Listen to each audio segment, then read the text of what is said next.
June 22, 1941. Near Suwałki, on the German-Soviet border. The morning sky is still pale when the roar begins. The sound of engines, thousands of them, rolling eastward. Operation Barbarossa has begun. Along a dirt road, a column of German Panzer III tanks clatters toward the Soviet frontier. Their crews relaxed, confident, even jovial. Inside one turret, Unteroffizier Hans Keller leans back on his seat, a cigarette hanging from his lips. He's 24, a veteran of France and Poland. His Panzer, marked with the white Balkenkreuz, has already survived 2 campaigns. To him, the Soviets are an afterthought, a lumbering giant with outdated equipment and untrained men. "You know what the intel says?" Keller shouts over the engine noise. "Their tanks are tin boxes, T-26, BTs, maybe a few of those clumsy monsters, the KV-1s. Slow, blind, useless in the mud." The crew laughs. Another tank commander, Lieutenant Weber, calls across the column radio. "We'll be in Moscow by autumn, boys. Save some vodka for me." Their confidence isn't arrogance. It's backed by the war so far. The Wehrmacht has never been stopped. Blitzkrieg, the lightning war, has torn through Europe like a storm. Now, as the first shells land on Soviet positions, Keller and his comrades expect the same result. By noon, the panzers sweep through villages of wooden huts and bewildered peasants. Smoke rises on the horizon. Soviet resistance is thin. Scattered infantry, obsolete tanks, and artillery that fires blindly into the fields. The German tanks push on, cutting deep into enemy territory. That night, under the orange glow of burning barns, Keller's crew gathers around a mess kit. The conversation turns to Soviet equipment again. The sheer mediocrity of it. "We knocked out 10 of their tanks today," says Loader Fritz Bauer, counting on his fingers. "All of them looked the same. Tiny guns, weak armor, they don't even have radios." Keller nods, biting into a piece of stale bread. The Führer was right. Once we take Minsk, the rest will fall like dominoes. The laughter echoes into the night, unaware that, beyond the forests to the east, something new is awakening. Soviet engineers, working under desperate conditions, have unleashed a machine unlike anything the Germans have faced before. Its name, T-34. At dawn on June 24th, 2 days into the invasion, Keller's unit, part of Panzer Group II under General Heinz Guderian, rolls through the smoldering ruins near Grodno. The air smells of oil and charred metal. On the roadside lie dozens of destroyed Soviet vehicles, relics of a collapsing army. But among the wrecks, something stands out. "Sir," Bauer calls from the hull, "look at that one. Half buried in mud, its turret blown off, but its body strangely intact. Lies a tank none of them recognize. The armor is thick, the hull sloped at a sharp angle, the tracks wide like an elephant's feet." Weber steps down from his tank, brushing away soot with his glove. "What the devil is this?" Keller runs his hand along the armor plate. "Feels like steel, not that thin junk we've been punching through." He looks up at the slope. It's angled, deflects the shot upward. Smart. Weber frowns. "This isn't on our charts. It's not a KV-1 and it's no BT. Mark the coordinates. Intel will want it examined." Hours later, German reports begin trickling in from across the front. Sightings of a new type of tank near Dubno, Brest, and Minsk. One report describes a fast, medium tank immune to our 37 mm guns. Another calls it impenetrable, even from close range. At first, these are dismissed as exaggerations from panicked units. But by the third day, entire formations are halted by these machines. Soldiers call them ghosts, tanks that appear from nowhere, take dozens of hits, and vanish into the forest. By the week's end, the laughter stops. On June 30th, Keller's unit faces one for the first time. The battlefield is a plain outside Mogilev, shimmering in the summer heat. Smoke curls from burning trucks. The panzers fan out, their turrets scanning the horizon. Suddenly, from behind a line of birch trees, a dark green silhouette emerges, low, broad, with that same impossible armor slope. "Contact! Range! 800!" shouts Keller. Fritz loads an armor-piercing round. The gun fires, a deafening crack. The shell hits the Soviet tank square in the hull and ricochets skyward with a hiss. "Hit again!" Keller orders. "We did!" Fritz shouts, disbelief in his voice. The T-34 turns its turret with mechanical calm, the thick barrel of a 76.2mm gun leveling at them. "Reverse! Schnell!" Weber screams over the radio. Too late. The Soviet gun flashes, a thunderclap of light. The German tank beside Keller's erupts, its turret blown clean off, flames spiraling into the air. The battlefield descends into chaos. Radio chatter floods the net. Desperate voices calling for air support, for heavier guns, for anything that can stop this thing. But the T-34 keeps coming, its tracks crushing fences and shell craters alike. It moves like an unstoppable beast, indifferent to bullets and fear. Keller's crew retreats, the engine straining, heartbeats thundering in the confined steel box. They fire again and again, shells glancing off like pebbles on stone. When they finally pull back into the woods, the silence is unbearable. Weber's voice crackles weakly over the radio. "Whatever that is, we can't fight it with what we have." And for the first time since the invasion began, the Wehrmacht, the army that conquered Europe, realizes it has met something it doesn't understand. The laughter is gone. July 1st, 1941, near Mogilev, Eastern Front. The morning fog hangs low over the fields.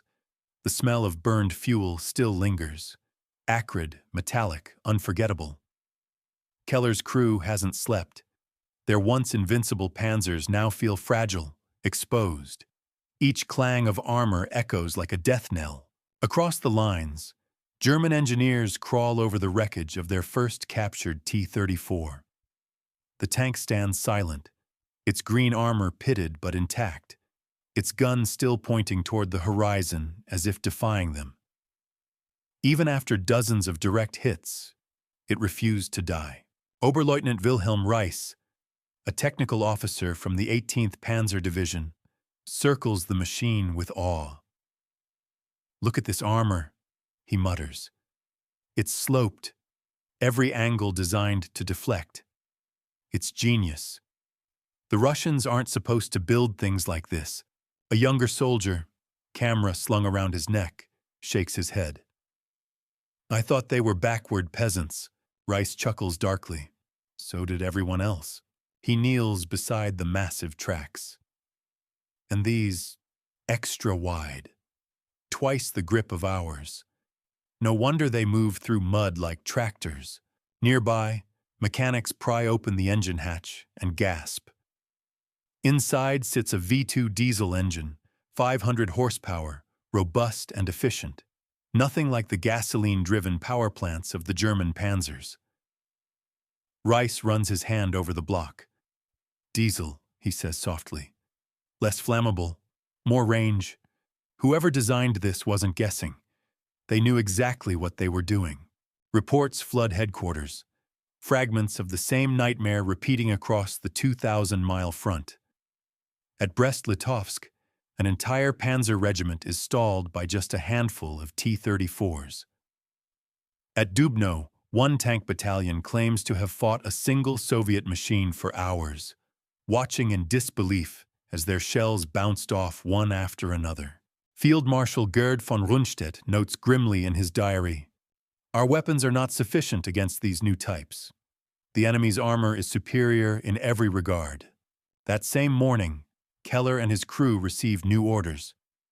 Scout ahead toward the Dnieper crossings. The Soviets, it seems, are pulling back, but the roads are filled with wrecks, both German and Soviet. The once rapid advance now crawls forward, every shadow suspicious, every forest line hiding something unknown. Maybe they've run out of those monsters, Bauer says, trying to sound optimistic. Keller doesn't answer. He peers through his periscope, eyes scanning the fields.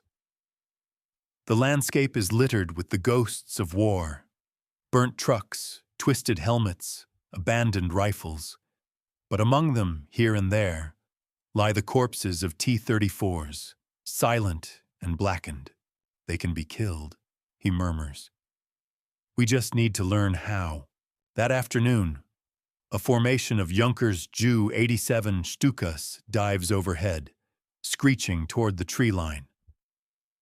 Moments later, explosions tear through the forest. The ground trembles. From the smoke emerges another T-34, this one trailing fire but still moving, its gun turning toward the German line. "It's hit! It's still coming!" Fritz shouts. The tank lurches forward another 20 meters before stopping, smoke billowing from its hatches. When Keller approaches cautiously, he sees the crew inside. Burned, but still clutching the controls. They'd fought to the last breath. A strange silence falls over the men. Even the veterans say nothing. There's a new kind of respect in the air, not admiration for the enemy's politics, but for their will to fight. These Russians, Weber says quietly, they're not the same as in Poland. They'll burn before they surrender. That night, at a captured Soviet farmhouse, the men sit in dim light, writing letters home. Keller's pen trembles slightly as he writes, "We met a new tank today. The T-34, they call it. It's like nothing we've ever seen. Our shells can't stop it. If this war lasts another winter, I fear what they'll have by then." In the command tent nearby, officers argue over tactics. Some demand heavier guns, the 50mm KWK-39, or even the 88mm flak repurposed as anti-tank artillery. Others insist it's an anomaly, a few prototypes at most, but the truth spreads like wildfire among the frontline troops. The Panzerwaffe is no longer laughing. By mid-July, entire divisions are being rearmed and reorganized to deal with this new Soviet threat. Crews are instructed to flank the T-34s, to aim at their thinner rear armor, to call for Stuka support if possible. Manuals are rewritten in haste. Still, the fear lingers. The T-34 has become more than a machine. It's a phantom, a whisper in every trench. Soldiers tell stories of it shrugging off artillery shells, of Soviet crews charging alone into German lines, of tanks that simply refuse to die. July 15th, 1941. Near Smolensk. A storm brews on the horizon as Keller's unit halts near a small village. Intelligence reports say a Soviet armored brigade is retreating through the area, but when the first T-34 rolls out of the fog, they realize it's not retreating at all. It's attacking. The battle erupts in thunder. German guns open fire, 37mm shells sparking harmlessly off the angled armor. The Soviet tanks move in a wedge formation, their 76mm guns blazing. Trees splinter, earth churns, and the air fills with the metallic scream of ricochets. Keller's crew fights desperately, calling coordinates for artillery. "Hit it from the side!" Weber shouts. "I'm trying!" Keller growls, his hands shaking on the controls. The T-34 doesn't flinch. It drives straight through a line of German infantry, its tracks grinding over machine gun nests. Only when a hidden 88mm gun opens fire from behind a barn does it finally stop, the shell piercing through the rear and detonating the ammunition rack. The explosion lights the sky orange. Keller watches, chest heaving, ears ringing. For the first time, he sees how to kill the beast. But the cost, the sheer number of men and machines it takes, leaves him hollow. When the smoke clears, the field is littered with twisted metal and scorched earth. Half the company is gone. And yet, word spreads. The 88 works. The myth of invincibility is broken. Barely. But every soldier knows this victory is borrowed time. If the Soviets can build these in numbers, no amount of courage or precision will save them. In the distance, lightning flickers across the black clouds. The storm, both literal and symbolic, is only beginning. August 3rd, 1941, east of Smolensk, western Russia. The rain hasn't stopped in days. The roads have turned into rivers of mud, swallowing trucks and men alike. What was once the greatest mechanized army on Earth now crawls forward at a snail's pace, engines choking, treads sinking. For the first time, blitzkrieg, the very word that terrified Europe, begins to falter. Inside his Panzer III, Unteroffizier Hans Keller stares at the endless mire through fogged glass. The wipers squeak rhythmically, like a metronome marking the slow death of momentum. "We're supposed to be in Moscow by now," Fritz mutters. "Instead, we're stuck in hell." Keller doesn't reply. His thoughts drift to the last battle. The way the T-34s had moved effortlessly through this same mud, their wide tracks gliding where German tanks sank. He remembers the shells bouncing, the terrible calm of those Soviet gunners, the roar of their engines like something alive. "They built these machines for this land," Keller says finally. "For the cold, the dirt, the distance. Everything we weren't ready for." At headquarters, General Heinz Guderian studies a captured T-34 under a tarp, his expression tight. The vehicle has been hauled in from the front lines by engineers. Mud still cakes its tracks, bullet marks pock its hull, but its presence is a revelation. Guderian circles it silently, his aides taking notes. "Gentlemen," he says, "this is the future. We must build something to match it, or this war is already lost." The officers nod uneasily. They've seen the reports. Entire regiments broken by handfuls of these tanks, German shells failing, morale slipping. Across the front, the T-34 has earned a new nickname among panzer crews, Der Albtraum, the nightmare. Within weeks, German engineers at factories in Kassel and Nuremberg begin sketching responses. Heavier armor, sloped plates, better guns. Those designs will one day become the Panther tank, a direct imitation of the T-34. But in 1941, that salvation is still 2 years away. For now, the men on the ground must fight with what they have. August 7th, 1941, outskirts of Yelnya. The battle begins before dawn. The Soviets counterattack with a ferocity no one expected. Through the mist come the silhouettes of T-34s, their engines howling, infantry clinging to their sides. The Germans, entrenched and weary, open fire with everything: artillery, mortars, machine guns. But the tanks keep coming. Keller's radio crackles with panic. "They're breaking through on the left. 2 companies down. Request air support." "We can't hold them," shouts Bauer as another shell slams into the earth nearby. A T-34 bursts through the smoke, its gun firing point blank. Keller's tank rocks violently as dirt rains down from the impact. The loader fumbles, reloads, fires. Another futile shot that glances off the Soviet armor. Then, from a nearby hill, a deep, thunderous boom. The 80-mm anti-aircraft gun again, hastily turned into an anti-tank weapon. The shell punches through the T-34's rear, detonating it in a blinding flash. Cheers erupt from the Germans, But the victory is short-lived. Another tank follows, then another. By noon, the ground is a churned wasteland of mud, fire, and steel. The Soviets pull back only when their ammunition runs dry, leaving a smoking field behind. The Germans hold the line, barely, but the cost is staggering.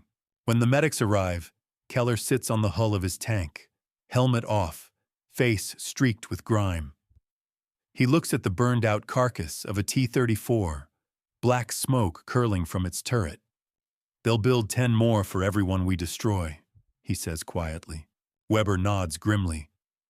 "And one day, they'll come west with them."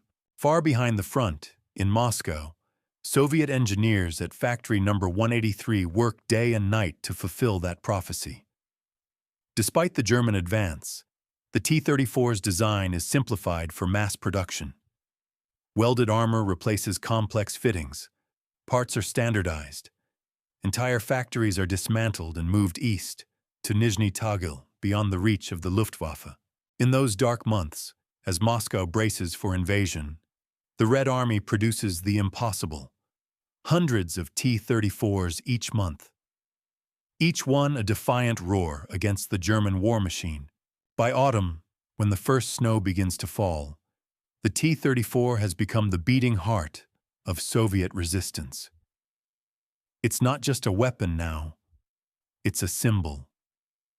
A promise that no invader will ever break the will of Russia again. October 1941, near Vyazma. The world has turned white. Snow covers the wrecks of summer battles, the frozen corpses of men and horses alike. German engines freeze overnight. Fuel turns to sludge. Rifles jam. But through the blizzard, Soviet tanks move, T-34s, their diesel engines humming steadily, heaters warming the crews. Keller's unit is down to half strength. They've been fighting for 4 months straight, each kilometer bought with blood. The men are exhausted, their confidence gone. When they see a new formation of Soviet armor cresting a ridge, no one jokes anymore. "There they are again," Fritz whispers. Through his binoculars, Keller watches the T-34s descend like ghosts through the snow. Their green paint is frosted white, blending with the landscape.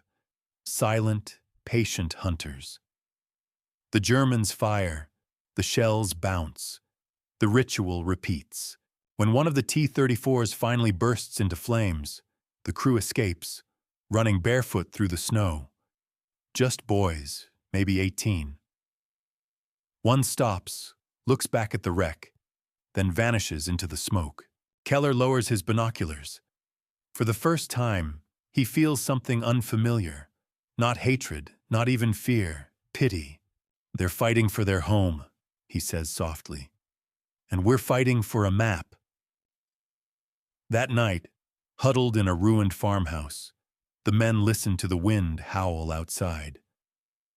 Weber sits beside a broken window, rubbing his hands. "When we started," he says, "I thought we were unstoppable. France fell in 6 weeks. Norway, Holland, Belgium, nothing could stop us." He looks out toward the dark horizon. But these Russians, their tanks, their winters, their will. Maybe this is where the lightning stops. The silence stretches long into the night. Outside, somewhere beyond the snow and darkness, the sound of distant engines, steady, rhythmic, relentless. The T-34s are coming again. December 5th, 1941, near Moscow. The temperature has plunged to 30 degrees. The land is frozen solid, an endless expanse of ice, smoke, and silence. For months, the German army has advanced deeper into the Soviet Union, its fuel lines stretched thin, its soldiers wrapped in whatever rags they can find. Engines groan, rifles misfire, and frostbite claims more men than bullets. But in the distance, a new sound cuts through the wind, a deep mechanical rumble that makes every German soldier look up. It's not trucks, not panzers. It's the familiar growl they've come to dread. The T-34s are back. From the snow-choked forests near Klin and Kalinin, entire Soviet armored brigades surge forward, painted white to blend with the winter landscape. They move like ghosts, silent until they strike. Diesel fumes mix with powder smoke as they tear into the thin German lines, their 76mm guns thundering. Inside his frozen Panzer III, Unteroffizier Hans Keller clutches the metal controls, his gloves stiff with frost. His breath fogs the periscope. Outside, Soviet tanks move between burning villages, shells bursting around them. "They're attacking in this cold?" Fritz mutters, his voice shaking. "They'll freeze to death out there." Keller doesn't answer. He knows better now. The Soviets don't stop. They never stop. "They live in this," he finally says. "We don't." He turns to Weber, who is hunched over the radio. "Command says fall back to the secondary line," Weber reports, static crackling. "We're not holding Moscow." The words hang heavy in the cramped turret. For the first time, retreat isn't a maneuver, it's an admission. The blitzkrieg that once promised swift victory is over. The Wehrmacht is bleeding, freezing, and breaking. As the T-34s advance, the Germans witness something they've never seen before: coordination, discipline, purpose. Soviet tankers, once mocked as untrained, now move in tight formations, supported by infantry and Katyusha rocket batteries that scream like banshees across the front. At Klin, General Ivan Panfilov's 316th Rifle Division makes a stand so fierce that even hardened German veterans write about it with respect. And at Volokolamsk, waves of T-34s punch holes through the German armor like a hammer through glass. Reports flood the German command posts. Enemy armor advancing through heavy snow.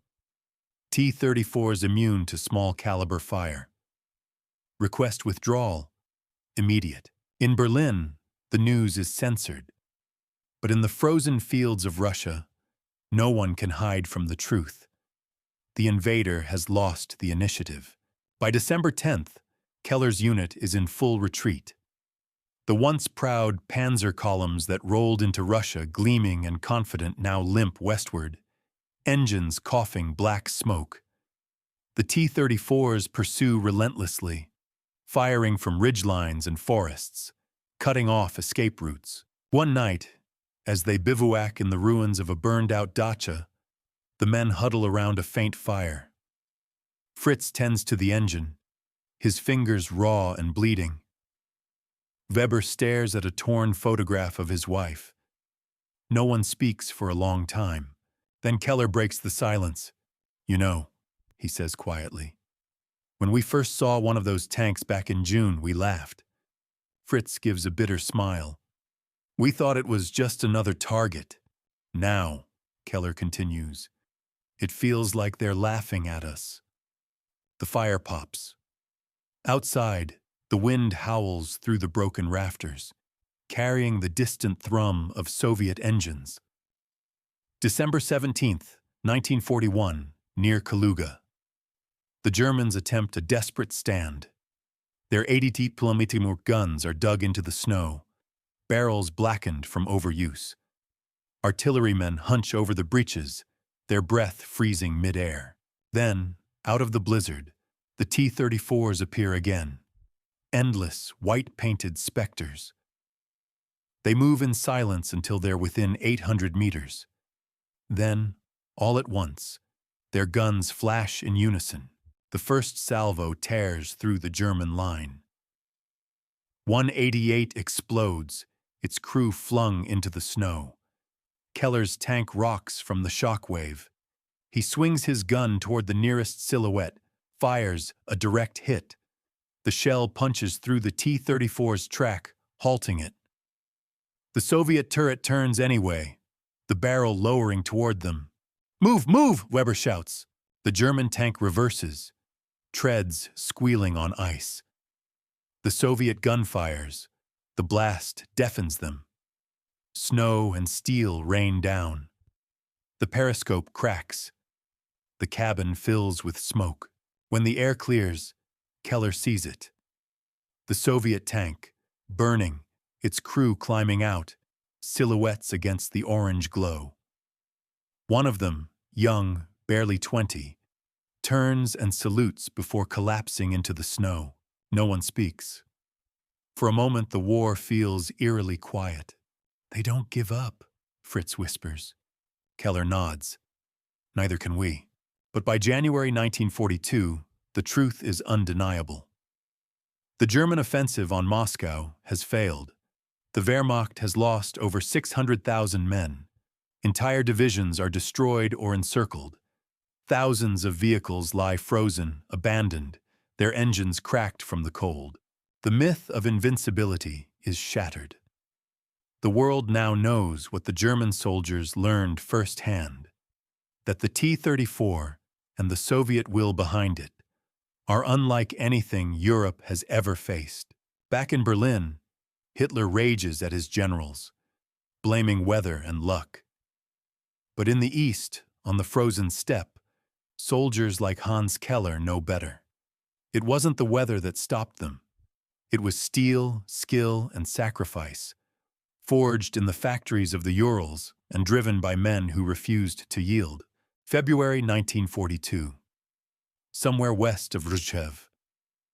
Keller's surviving crew sits beside their battered tank, now half buried in snow. The war stretches ahead, endless and cold. Fritz strums a broken harmonica. Weber writes a letter home he'll never send. "When this is over," Keller says quietly, "people will talk about the tanks, the T-34s, the Tigers, the guns." He looks east, where the sunrise glows faintly over the white horizon. But they'll never know what it felt like to face something that couldn't be stopped. The camera lingers on their faces, weary, hollow, human. In the distance, the faint echo of tank engines rolls through the morning air. The war is far from over, but the tide has turned. The laughter of June 1941 has become the silence of realization. The soldiers who once mocked the enemy now understand. They were not fighting peasants. They were fighting history itself. The T-34 had not just survived, it had changed the war forever.